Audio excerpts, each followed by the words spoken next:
ተናስተልን ዶክተር ጸጋ ጤና ይስጥልኝ አቶ ሽሎሞ እንዲሁም የተከበራችሁ ተመልካቾች አድማጮች በሙሉ ሸቧቶ መልካም ሳምንት ይሁንልን። መልካም ሳምንት ዶክተር ጸጋ እንዴት ነው ምርጫው እየተቃረበ ነው? ዛሬ ብዙ ጊዜ የምናተኩረው በእናንተ በሊኩድ ፓርቲና እንዲሁም በአጠቃላይ ብሔራዊ ምርጫውን በተመለከተ ይሆናል። ባለሳሳት የተወዳዳሪዎች ስምና መዝገብ እያንዳንዱ ፓርቲ ወደ ማዕከላዊ ኮሚቴ አስመራጭ ኮሚቴ የሚቀርበው ጊዜ እየቀረበ ነው። በዚህ ላይ አሁን ፓርቲዎች በአጠቃላይ ሁሉም ፓርቲ ያደረጋሉ ያለውን ቅድመ ዝግጅት እንዴት ታዩዋለሽ? እንግዲህ በመጀመሪያ ደረጃ የዲሞክራሲው ሂደት ደስ ይላል። ዲሞክራሲው በእውነት አይደለ አንዳንድ ጊዜ እንደቀላል እናየዋለን። ነገር ግን በዲሞክራሲ ሀገር በመኖራችን በእንዲህ አይነት ሁኔታ ላይ በነጻነት መሳተፋችን በጣም የሚያስደስት ነው። አንድም ሰው ሳይፈራ ያለውን አመለካከት የሚገልጽበት በምርጫው ጊዜ ሄዶ የሚመርጥበት ነው። ይህ በመሆኑ እንግዲህ በሀገራችን እስራኤል ያለው የፖለቲካ ሁኔታ እነሆ 4 ዓመት የሞላ ነው። ጊዜው እየቀረበ ነው። እንግዲህ የቀረው 1 ወር እንበለው 2 ወር እንኳን አይሞላም፣ ጥቂት ነው የቀረው። ጥቅምት 27 ነው እና በህጉ መሰረት ከምርጫው በፊት 45 ቀን ቀደም ብሎ 1 ወር ተኩል ቀደም ብሎ እያንዳንዱ የፖለቲካ ፓርቲ የአባላቶቹን ዝርዝር ለማዕከላዊ አስመራጭ ኮሚቴ የሚያቀርብበት ጊዜ ነው። ያ እየቀረበ ነው። አቶ ሽሎሞ እንደገለጽከው ጊዜው እየቀረበ ስለሆነ በአሁኑ ሰዓት የፖለቲካ ፓርቲዎች ነባሮችም ሆነ አዲሶቹም የፖለቲካ ፓርቲዎች ጥሩ ዝርዝር ይዘው ለመቅረብና በውጤቱ ለማሸነፍ የሚያደርጉትኝ ትግል እያየን ነው። በተለይ ትንንሽ የፖለቲካ ፓርቲዎች፣ ደካማ የሆኑ የፖለቲካ ፓርቲዎች በተለይ አሁዝ ኻሲማ የምንለውን ለመመረጥ ወደ ክነሴት ለመግባት ድምጽ የሚያስፈልገው ቢያንስ 4 መቀመጫ ወንበር ነው። ያንም ማግኘት የማይችሉ የፖለቲካ ፓርቲዎች በአሁኑ ሰዓት አንድ ላይ ውህደት መፍጠር ግድ ይሆንባቸዋል። ያ ካልሆነ ድምጽ ይበተናልና በዚህ ጉዳይ ነው ከፍተኛ ትግል ያለው። ሌላው ብዙን ስንመለከት አቶ ሽሎሞ በአሁኑ ሰዓት እያንዳንዱ የፖለቲካ ፓርቲ ተመልከተው እያንዳንዱ የፖለቲካ ፓርቲ ምን ያክል ያመጣል የሚለው ሳይሆን ጉሽ የምንለው አለ። ጉሽ ማለት ከሁለት የተከፈለ ነው። የቀኝና የግራ ክንፍ የምንለው ነው እና በአንድ ላይ ቀኙ አንድ አይነት ርዕዮተ ዓለም ተቀራራቢ ያላቸው ስንት ድምጽ ያመጣል፣ የግራውም እንደዛው። እያንዳንዱ በአንድ ላይ እንግዲህ አነሰ ቢባል 61 ለማምጣት ነው ሩጫው ያለ። በዚህ ላይ አረቦችም ጥሩ የፖለቲካ ጨዋታ እየተጫወቱ ነው በእነሱ በኩል። እኔ ባልስማማበትም ለምን አንድ ላይ ውህደት እየፈጠሩ ነው። የአረብ የፖለቲካ ፓርቲዎች አንድ ላይ ሲሆኑ ኃይላቸው ይጨምራል። ኃይላቸው የሚጨምርበት ሰዓት ያለ እነሱ መንግስት የማይቋቋምበት ደረጃ ሊደረስ ይችላል እና ይህም አለ። በተለይ በግራ ክንፉ በኩል እኔ ተስፋ የማደርገው ጽዮናዊ የሆኑ ፖለቲካ ፓርቲዎች ቁጥራቸው በጣም ብዙ ነው። እነዚህን የአረብ የፖለቲካ ፓርቲዎችን አልባ መንግስት ቢዋቀር ነው የሚመጣው። ኦኬ ዶክተር ጸጋ እስቲ ወደዛ እንመጣለን። ብዙ ጊዜ የአስመራጭ ኮሚቴው የሚያደርጉት ውሳኔ ወይም የሚቀበሉት ውሳኔ ምርጫው በጣም የጸዳና ንጹህ የሆነ ምርጫ እንዲሆን ሲሆን ብዙ ጊዜ ደግሞ አንዳንድ የፓርቲ አባላቶች የተለያዩ አብዮታዎችን እያቀረቡ የአስመራጭ ኮሚቴው ሊቀመንበር ሾፌጡ አንዳንድ ውሳኔዎችን እየወሰነ ይገኛል። ይህን በቀኝ በኩልም በግራ በኩልም በመካከል ያሉት ፓርቲዎችም አንዳንዶች የሚወዱት አለ፣ ማይወዱት አለ።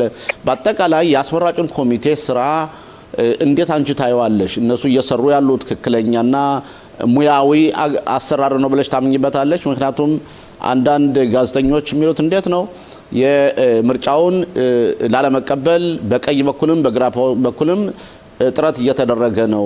ይሄ አንዱ ሲሆን ሁለተኛ ደግሞ በሳይበር ወይም ደግሞ ጠላቶቻችን በጣልቃ ሊገቡ ይችላሉ፣ ምርጫውን ሊያበላሹ ይችላሉ የሚል ፍራቻ ሁሉ አለ እና ይህን በተመለከተ ምን መረጃ አለሽ? ምንስ ታስቢያለሽ አንቺ? በመጀመሪያ ደረጃ አዲስ ነገር አልተፈጠረም። ቀደም በነበሩ ምርጫዎችም በአመራር ኮሚቴው ላይ በአስመራጭ ኮሚቴው ላይ ይቅርታ በዛ ላይ ይሰማ የነበረው ሁኔታ የተለመደ ነው። አዲስ ነገር አይደለም። ያንዳንዱ የፖለቲካ ፓርቲ ከፍተኛ ድምጽ ለማግኘት ሲል ብዙ ሮሮ ያመጣል። በተለይ የምርጫው ቀን ሲቀርብ የቅስቀሳውን ሁኔታ በተመለከተ ቅስቀሳው ከህግ ውጭ ነው አይደለም፣ መጠቀም የማይገባቸውን ተጠቅመዋል፣ አልተጠቀሙም። የተለያየ ነገር አለ። ወይም ደግሞ ካሁን በፊት አንድ ሰው የተናገረው ንግግር ዘረኝነት የተሞላበት ነው፣ መወዳደር የለበትም፣ መሰረዝ አለበት። ይሄ የነበረ ሽኩቻ፣ ምንም አዲስ ነገር አልተፈጠረም። አዲስ ነገር ብዬ የምገምተው ቀደም የገለጽከው ሁኔታ የዘመኑ ቴክኖሎጂ የሳይበር ሁኔታ ያም በተመለከተ በአሜሪካ ማይተናል ተሞክረዋል። በምርጫው ሁኔታ ላይ የውጭ ጠላቶች ሰርጎ በመግባት ተጽዕኖ ለማድረግ ጥረት ያደርጋሉ። ይሁን እንጂ ሀገራችን እስራኤል በዓለም አቀፍ ደረጃ ስንሄድ ከአሜሪካ ቀጥሎ በዚህ የምትታወቅ ናትና ቴክኖሎጂውንም መቋቋም ትችላለች የሚል ግምት ነው ያለኝ። በከፍተኛ ሁኔታ በእርግጥ የውጭ አካላት ተጽዕኖ ለማድረግ በእስራኤል ምርጫ ውጤት ላይ የሚያደርጉትን ጥረት ያቋርጣሉ ብዬ አልገምትም። በተለይ ኢራንን የወሰን እንደሆን በአሁኑ ሰዓት ሌት ተቀን ጥረት የምታደርገው በእስራኤል ፖለቲካም በምርጫው ለውጥ እንዲመጣ ወይም ደግሞ ምርጫው እንዳይካሄድ የተለያዩ እርምጃዎችን ለመውሰድ የዲሞክራሲውን የምርጫ ሂደታችን ለማበላሸት መሞከራቸው አይቀርም። እስራኤል በዚህ ጉዳይ ላይ ከፍተኛ ጥንቃቄ ማድረግ አለባት። የእስራኤል የሳይበር ቴክኖሎጂ በዓለም የሚደነቅ ነው። በርካታ የዓለም ሀገራት ከእስራኤል ነው ቴክኖሎጂውን የሚገዙ እና በዚህም ጉዳይ ላይ ብዙ ስጋት ይኖራል ብዬ አልልም። አስቀድመን መጠንቀቅ እንዳለብን ይነገራል። ይሄ ሁኔታ ደግሞ የቀኝ ክንፍ የግራ ክንፍ የሚል አይደለም። በአጠቃላይ የሀገራችን ብሔራዊ ጥቅም የሚጎዳ ስለሆነ በአንድ ላይ እንዋጋዋለን ብዬ ነው የምገምተው። ኦኬ አመሰግናለሁ ዶክተር ጸጋ። አሁን ወደ እስቲ አሁን በሚደረገው ህዝባዊ ግምገማ መስፈርቱን የመጀመሪያውን መስፈርት ወይም የመግቢያ ቁጥር የማያገኙ የሚባሉ ብዙ ፓርቲዎች አሉ። በተለይ ብዙዎቹ የሴንተር ሌፍት ሳይሆን መሀከል ላይ መሀላፍ ሰፋሪዎች ናቸው ማለት እችላለሁ። ቀኝ ክንፍ ናቸው ሙሉ በሙሉ ማለትም አይቻልም። የግራ ክንፍ ናቸው ማለትም በጭራሽም አይቻልም። እና አሁን እነዚህ በሚደረገው ግምገማ በአሩጣ 24ም 14ም እንዲሁም በአሩጣ 12 በተለያዩት በሁለቱም የሚታየው እንዴት ነው 10 የሚሆኑ ቦታዎችን ድምጽ ገደል እዛው ይገባሉ ይባላልና ከዚህ መካከል ይሄ ትንንሽ ፓርቲዎች መወዳደራቸው ዲሞክራሲ መብታቸው እንዳለ ሆኖ ግን የ10 የክኔሴት አባል ድምጽ ይዞ ገደል መሄዱ ትክክል ነው ብለሽ ታምኝበታለሽ? ከሆነ ነው እንግዲህ በእርግጥ ገና አስመራጭ ኮሚቴ መጨረሻ ላይ አልደረስንም። ማንኛው እንደሚቀጥል ማንኛው እንደማይቀጥል አናውቅም። ግን እንዴት ነው የምታየው ይሄን? ተመልከት። አሁን በሚነገረው ግምገማ ጥናት በሄድነው በምናየው ሁኔታ አንተ ካልኩ የተለየ አይደለም። በተለይ በርካታ የፖለቲካ ፓርቲዎች አሉ። ትንንሽ የፖለቲካ ፓርቲዎች አሁን የተቋቋሙ አሉ፣ ወይም ቀደም የነበሩ እንደ ካሆን ላቫን በቤኒ ጋንጽ የሚመራ የፖለቲካ ፓርቲ ሌሎችም ቢሆን እየተንኮታኮቱ ነው። የሚያመጡት ውጤት በቂ አይደለም። ስለዚህ አሁን እንዳልከው ከ10 ድምጽ በላይ ተበትኖ እንዳይቀር ከፍተኛ ጥረት መደረግ አለበት። እነዚህ የፖለቲካ ፓርቲ አዳዲስ የተቋቋሙትን ይወሰን እንደሆን በጊላድ አርዳንና በዩሊ ኤደልሽታይን የተቋቋመው ሂሊ ትሩፐርና ዮዋዝ ሄንደል ያቋቋሙት ዊንተር አሁን ያቋቋሙት የተለያዩ የፖለቲካ ፓርቲዎችን እያየን ነው። እነዚህ ትንንሽ የፖለቲካ ፓርቲዎች ክኔሴት የመግባት እድላቸው በጣም የመነመነ ነው ባለው ተጨባጭ ሁኔታ። ክኔሴት ለመግባት ከተፈለገ እነዚህ ውህደት መፍጠር አለባቸው። አንድ ላይ ሄደው ካልሆነ መግባት አይችሉም። ስለዚህ ምርጫው በተለይ ቀደም እንደገለጽ ነው የተወዳዳሪዎችን መዝገብ ለአስመራጭ ኮሚቴው የሚቀርብበት ቀን በቀረበ ቁጥር ውህደት ይፈጥራሉ የሚል ግምት አለኝ። ያ ካልሆነ በርካታ ድምጽ ሊበተን ነው። አትዘንጋጅ ላይ ደግሞ አቶ ሽሎሞ እነዚህ ድምጾች አብዛኛዎቹ ማለት እንችላለን ሙሉ በሙሉ እንኳን ባይሆንም ጽዮናውያን ናቸው። ጽዮናውያን በጣም እንዴት ነው ለሀገሪቱ ከፍተኛ አስተዋጽኦ ያደረጉ የሚያደርጉ የፖለቲካ ፓርቲዎችን ያቋቋሙት ሰዎች ናቸው። ኃላፊነት የጎደላቸው መሆን የለባቸውም። ኃላፊነቱን መረከብ አለባቸው። እኔ መሪ ካልሆንኩ የሚለው ነገር አይሰራም። የራስክን ክብረህነን እኔ ነኝ መምራት አለብኝ የሚለውን ትተህ አንዱ ሌላው ይምራ፣ ግን አንድ ላይ ሄደን መልካም ውጤት ማምጣት አለብን የሚለው ቅድሚያ ይሰጠዋል የሚል ግምት አለኝ። ያ ካልሆነ እነዚህ የፖለቲካ ፓርቲዎች ካልገቡ የእስራኤል ዲሞክራሲ ውጤቱ ሙሉ በሙሉ አይሆንም። እነዚህ ሰዎች ለወደፊቱ አሁን ብቻ አይደለም ምርጫ ያለው አሁን ብቻ አይደለም ዲሞክራሲ ያለው ለወደፊቱም ተቀባይነታቸው ሊቀንስ ይችላል።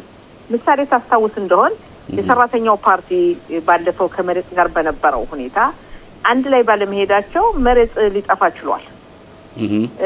በፊተኛው ታስታውስ እንደሆን እንግዲህ እኔም አንተ ዩኒቨርሲቲ ነበርን በዛ ዘመን በ1988 ዓመተ ምህረት ጉላ ኮሄን ባለስታታ ተሽያ ነበር የሚባለው መሰለኝ የፖለቲካው ፓርቲ የነሱ የፖለቲካ ፓርቲ ነው የሻሚርን መንግስቱ ሊጣለውና እዚህ ላይ መኑነት መጠንቀቅ ያስፈልጋል ነው ማለት።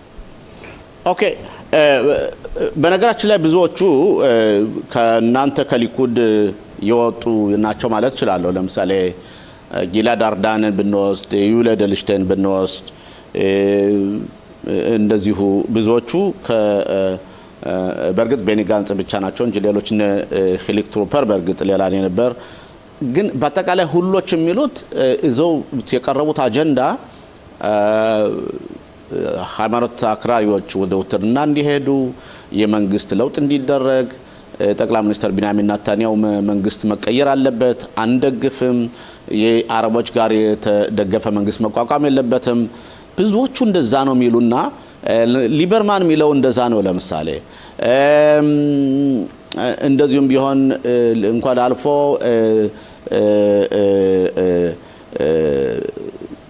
ቤኔትም እንደዛ ነው የሚለው።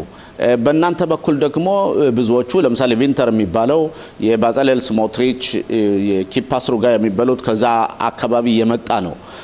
ዩሊያ ኤድልሽታይንም እንደዚሁ። ስለዚህ ሁሉም ታዲያ ጨዋታው እኔ ልግባ ነው ወይስ የኤጎ ጉዳይ ነው? ካንድ የማይሆኑበት ምን ምክንያት አላቸው? በጣም ጥሩ ጥያቄ ነው ሽሎሞ ያነሳው። እነዚህ ሰዎች አሁን ያልከው ሪዮት አለማቸው አመለካከታቸው ይሄን በተግባር ለመዋል የሚችሉትኝ በፖለቲካው ጨዋታ ሲጫወቱ ክነሴት ሲገቡ ነው። ክነሴት ካልገቡ ድምጻቸው ተበትኖ ከቀረ የሚያስገባ ድምጽ ከሌላቸው ኃላፊነት የጎደላቸው ናቸው። ዝም ብለው ነው።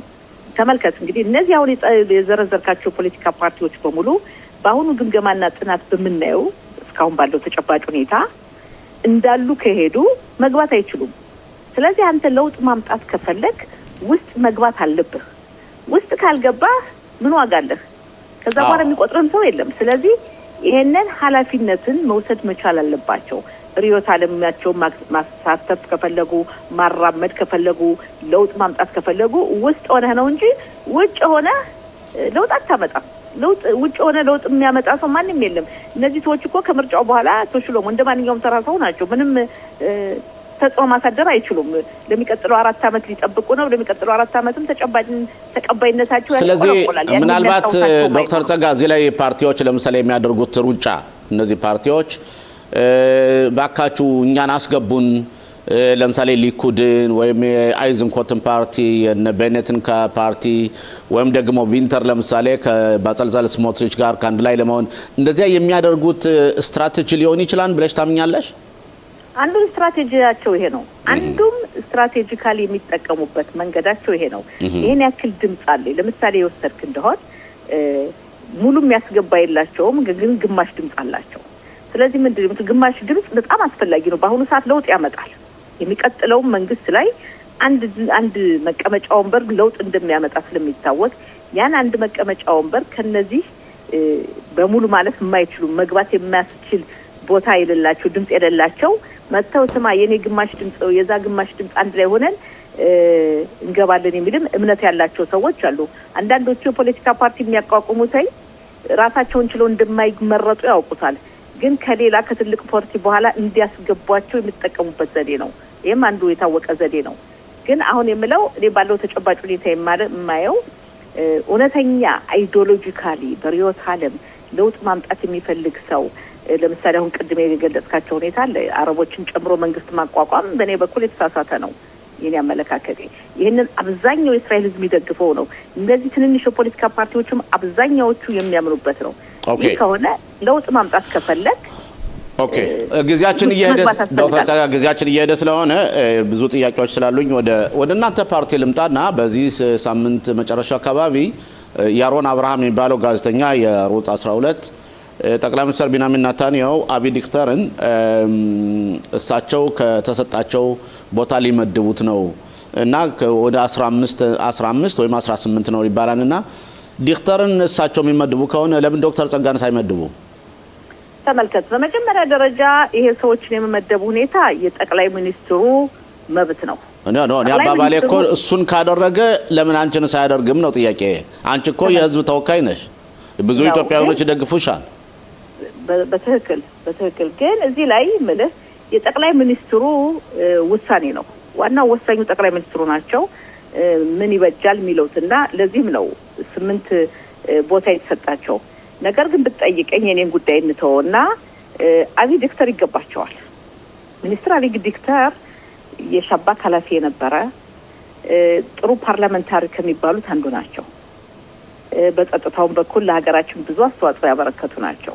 በእኛ በኩል እኮ ዶክተር ጸጋ ፈንታውንም ብዙ አበርክታለች፣ አገልግሎት ሰጥታለች፣ እየሰጠች ነው ያለች። የህዝብ ተወካይ ናት። እስራኤል ሀገር ውስጥ ከ200 ሺህ በላይ የሚሆኑ ኢትዮጵያውያኖች ትውልደ ኢትዮጵያውያኖች አሉና የሊኩድ ፓርቲ ለምን ተወካይ አይሰጥም? እንግዲህ እንየው፣ ሂደቱ ቀኑ ሲቀርብ እናያለን። አቶ ሽሎሞ አሁን ያለው ሂደት ገና ነው። ማን ይመደብ ማን አይመደብ አይታወቅም። ሌላው ግን አትዘንጋ፣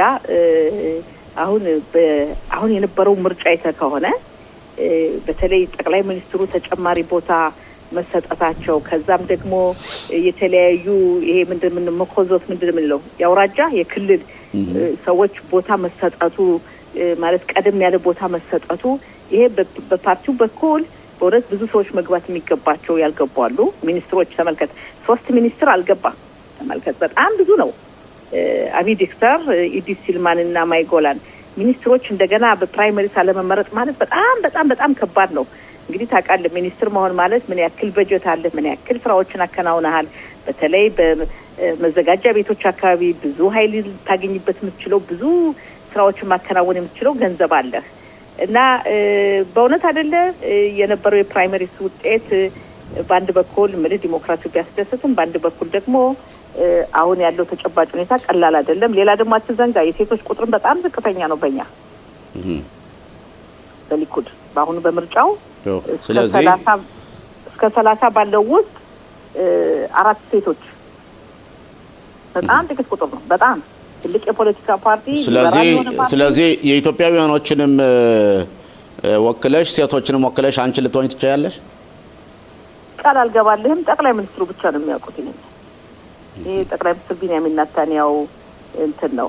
ተመልከት እዚህ ላይ ማን ነው ፕራይመሪስ ያለው የፖለቲካ ፓርቲና ሌሎች የፖለቲካ ፓርቲ ሊቀመንበሩ የሚመርጥህ ልዩነቱ እዚህ ላይ ነው። ኦኬ፣ ሌላው መጨረሻ ጥያቄ ዶክተር ጸጋ ቅድም አንቺ ስትናገሪ የአረቦች ፓርቲ ከመንግስት እንዲሳተፍ አልትፈልግም ብለሻን። በእርግጥ የአረብ ፓርቲዎች አሁን 3 ፓርቲዎች ከአንድ ላይ ሆነው ነው በሚደረገው ህዝባዊ ግምገማ እነሱ አሁን ወደ 11-12 እየተቀበሉ ነው። ሌላው ፓርቲ ደግሞ ማንሱር አባስ ደግሞ ፓርቲውን ለየት ያለ ሪሼፕ በማድረግ እንዲያውም ሲጋሎቪችን አብሮ ከዛ በማስገባት ሊወዳደር ነውና እስራኤል የይሁዲ ሀገር መሆኗን እቀበላለሁ፣ ስለዚህ እኔ ከመንግስቱ መግባት እችላለሁ እያለ ሰውየው በሚናገርበት ጊዜ አረብ በመሆኑ ብቻ አረብ ስለሆነ የመንግስት አካል መሆን አይችልም ብሎ መፈረጅ ማለት ይሄ ዜግነትን በመጥፎ አይን ማየት አይደለም ወይ ነው ጥያቄ። በጣም ጥሩ ጥያቄ። ምንድነው የሚባለው? ያለንበትን ተጨባጭ ሁኔታ ማወቅ ያስፈልጋል። በእስራኤል ሀገር አረቦችን ጨምሮ መንግስት ማዋቀር ማለት ጽዮናዊነት ሞተ ማለት ነው በእኔ አመለካከት። ኻሪዲዎችም ጽዮናዊ አይደሉም ነው። ግን ኻሪዲዎቹን እነሱም የነዚህና የነዚህ ልዩነት ምንድነው? ቆይ ላስረዳ። የኻሪዲዎችን ልዩነት የሚያደርገው መጀመሪያ ደረጃ ኻሪዲ የምንላቸው ትልቁ ቁጥር ሻስ ነው። ሻስ በውትድርና ያገለግላሉ። እነሱን አይደለም አይደለም የሻስ ተወካዮች አያገለግሉም። ትክክል አይደለም። አሁን እስካሁን ድረስ ውይይታችን ጥሩ ነበር። እኔ ጥያቄ ያለ ጠይቃለሁ፣ አንቺ ትክክለኛ መልስ እንድትሰጪ ነው ጠይቀው። መልስልህ ነው። ለምን መሰለህ? ተጨባጭ ሁኔታ ማየት ያስፈልጋል። ያለንበት ሁኔታ እስራኤል ሀገር ከመቋቋሟ በፊትም ከተቋቋመች አንስቶ በጦርነት የምትኖረው ህዝቦቿ የሚያልቁበት፣ በሰላም የማንኖርበት፣ በሽብር ፈጠራ ድርጊት የምናልቅበት፣ በጦርነት ያለማቋረጥ የምንኖርበት ህይወት ኻሪዲዎች አይደሉም። ኻሪዲዎች እኛን አይዋጉም። ኻሪዲዎች እኛ ናቸው። ይሄንን የሚያደርጉት አረቦች ናቸው። የአረብ የፖለቲካ ፓርቲ ወይም የአረብ የክነሴት አባላት አንዳቸውም እንኳን ጥቅምት 7 ቀን 2023 የደረሰውን በማውገዝ ሐማስ የሽብር ፈጣሪ ድርጅት ነው ብሎ የተናገረ የለም ማንሱር አባስን ጨምሮ። ስለዚህ እስራኤል በጥምሩ መንግስት እነሱን ማስገባት ማለትና በሚኒስትርነት መቀመጥ ወይም ደግሞ በተለያዩ ውሳኔዎች ማሳተፍ የማይሆን ነገር ነው። የጽዮናዊነት ፍጻሜ ሊሆን ነው። ይሄ ዶክተር ጸጋዬ እናንተ የምትቃወሙት እናንተ የምትቃወሙት በጠቅላይ ሚኒስትር ቢንያሚን ኔታንያሁ እኮ ከማንሱር አባስ ጋር ሆኜ መንግስት ሊያቋቁም 5 ጊዜ 4 ጊዜ ከቤቱ ሄዶ እሺ ብሎ መጨረሻ ላይ ባጸልጸል ስሞትሪች ነው አይሆንም ብሎ ያስቀረው እንጂ ኔታንያሁ እኮ ከማንሱር አባስ ጋር መንግስት ሊያቋቁም ሞክሮ ነበር። ዶክተር ጸጋ ለምን ሐቆን አንናገርም? አቶ ሽሎሞ ወሬ ብዙ ነገር ይወራል። በተጨባጭ ጠቅላይ ሚኒስትር ቢንያሚን ኔታንያሁ ማንሱር አባስን ተገናኝተው መንግስት አላቋቋሙም። ግን ተገናኝተው ተነጋግረዋል? የለም በጭራሽ አልተገናኙም። ማንሱር አባስን ከኔታንያሁ ጋር አልተገናኘሁም ነው ያሉት። ያሬቭ ለቪን ራሱ እኮ ተነጋግረናል፣ ፍትህ ሚኒስትሩ ራስ የሰማሁት ነው። ተነጋግረናል፣ ተወያይተናል፣ መጨረሻ ላይ ግን አልሆነም ነው ያለው። አቶ ሽሎሞ ማንሱር አባስን የነሚኪ ዙዋር አነጋገሩኝ ነው እንጂ ጠቅላይ ሚኒስትሩ አነጋገሩኝ፣ ጠቅላይ ሚኒስትሩን ተገናኘሁ አላለም። 4 ጊዜ ከቤታቸው ተስተናግደዋል። ዶክተር ጸጋ ሬከርዶን ልልክልሽ ይችላል። ኦኬ ካለ ደስ ይለኛል፣ ላክልኝ። ቢኖር ኖሮ ነው የግራ ክንፎች ሳታሰሙት ምታድሩ አለ። ቢኖር ኖሮ ነው ሳይሰማ የሚቀረው። አቶ ራቭ ድሩክማን ሁሉ ሽምግልና ተልከው ከራቭ ድሩክማን እንዲያገኘው ሁሉ ተደርጎ ነበረ። ስሞትሪች ስለተቃወመ የግራ ክንፎች ይሄንን ባያገኙ እንቅልፍም አይተኙ። ኦኬ አንደኛ። በሁለተኛ ደረጃ ቆይ አዳምጠኝ። ባለፈው ጊዜ ያኢር ላፒድና ቤኔት መንግስት ሲያቋቁሙ ማንሱር አባስን ጨምሮ ባቋቋሙበት ሰዓት ለሚሊዮን ለሚያገለግሉ ሰዎች ለተዋጊ ወታደሮቻችን አገልግለው ሲያበቁ ይሰጥ የነበረ እርዳታን በህግ ለማስተላለፍ አልተቻለም ማንሱር አባስ በመቃወሙ። የአረብ የፖለቲካ ፓርቲዎችን በጥምር መንግስት ማስገባት ማለት ሰማይ ነገ ጧት ጦርነት ቢነሳ ኦኬ እነሱ ልታሳትፍ ነው። ኦኬ ዶክተር ጸጋ እሺ ጦርነት ቢነሳ ውሳኔ ሊቀበሉ ነው። ሊሆን የማይችል የማይሆን ነገር ነው። ኦኬ ዶክተር ጸጋ ታቋቁማለህ የሚሉ የግራ ክንፎች ለምን እንዱ ታውቃለህ? የህዝብ ድምጽ የላቸውም። ግራ ክንፎች ቁጥራቸው ጥቂት ነው። መንግስት ማዋቀር ስለማይችሉ እነሱን ጨምረው ነው የሚቆጥሩት። ዶክተር ጸጋ ያው እንግዲህ ምርጫው እየቀረበ ስለሆነ ከምርጫው በኋላ የምርጫውን ውጤት አይተን እንነጋገርበታለን። ኖ ከዛ በፊት ይኸውልህ 1 ደቂቃ ስጠኝ፣ ለህብረተሰባችን ማስረዳት እንፈልገው። አንድ ጊዜ የለንም ዶክተር ጸጋ፣ በእርግጠኝነት መልሰን እናገኝሻለንና ለህልውናዋ ለኑሮዋ ራሷን ለመጠበቅ ጀግና ልጆቿ ዳር ድንበሯን ለማስከበር የሚያስቸግሯት መሰናክል የሚሆኗት ጦርነቱን የሚያካሂዱ የሽብር ፈጠራ ድርጊት የሚፈጽሙ አረቦች ናቸው። ሁሉ አረብ ማለትሽ ነው? የነጸረት ያለው ሀይፋ ያለው አኮ ያለው ሉድ ያለው ሁሉ አረብ ማለት ነው? እንደዛ የምትይው ሁሉም እንደዛ ናቸው? አቶ ሽሎሞ ጥያቄ ነው የጠየቅኩት። ቆይ ለጥያቄ መልስ ልስጥህ። እሺ ስንቶቹ ናቸው? ስማኝ፣ እኔ የምነግርህ የፖለቲካ ተወካዮቻቸውን ነው የምልህ። የፖለቲካ ተወካዮች አንደኛ አረቦችም ስንቶቹ ሽብር ፈጣሪዎችን እያመጡ አይተናል። ስንት እንዳለቁ እያሳፈሩ የመጡ ይሁዲዎችም እያሳፈሩ እያመጡ ለገንዘብ ብለው ወንበዴዎችን እያመጡ ይሁዲዎችም ቢሆን ሰራተኞችን እያመጡ በአነስተኛ ደሞዝ ለመቀጠር ሁሉ እንደዚያ ፒጓ የሚያደርጉም አሉ። ስለዚህ በአጠቃላይ ሁሉን ነገር አረቦች በሙሉ እንደዚህ ናቸው ብሎ መፈረጁ እኔ እንደመስለኝ ከሆነ ትክክል ነው ብዬ አልገምትም። በዚህ በኩል እንደዛ ነው። በእኛ ደግሞ ያለውን ተጨባጭ ሁኔታ ልንገርህ። ነገ ጠዋት ከአረብ ሰማኝ እኔ ክነሴት የዋለሁኝ 4 አመት እየሆነ ነው እንግዲህ። ማንሱር አባስ ሐማስ የሽብር ፈጣሪ ድርጅት ነው ጥቅምት 7 የፈጸመውን ድርጊት ሲባል አዋላለም የሽብር ፈጣሪ ድርጅት ነው ብሎ ሐማስን መናገር አልቻሉም። ታዲያ ከነዚህ ጋር መንግስት የምታዋቅረው ዶክተር ጸጋ ያው የአረቦች አንድ ላይ መሆን ስላልተዋጠላችሁ እና ምናልባት መንግስት እናንተ እንዳታቋቁሙ ሊያከሽፉበት ዲሞክራሲያዊ በሆነ መንገድ ያከሽፉባቸዋን ብላቸው ስለምታስቡ ነው። ጠቅላይ ሚኒስትር ቢንያሚን ኔታንያሁ እንዲያውም አቡ ያኢር እያሉ አረቦችን በከፍተኛ ደረጃ ፈልገዋቸው ነበር። ለማንኛውም ፕሮግራማችን በእውነት ጊዜ ስለሌለን ነውና አቶ ሽሎሞ በሌላ ጊዜ በሰፊው እንወያያለን እና እስራኤል ከአረቦች ጋር መንግስት ካዋቀረች የእስራኤል ህልውና ይጠፋል። ኦኬ ስለዚህ ዜግነታቸው መሰረዝ አለበት ማለትሽ ነው። ነገ ጠዋት የውስጥ ጠላቶቻችን አንተ ቦታ መስጠትህ ነው። ኦኬ የማይችል ነገር ነው። ዶክተር ጸጋ በጣም አመሰግናለሁ። በመቀጠለው ጊዜ ተመልገራ ደህና ቆይልኝ።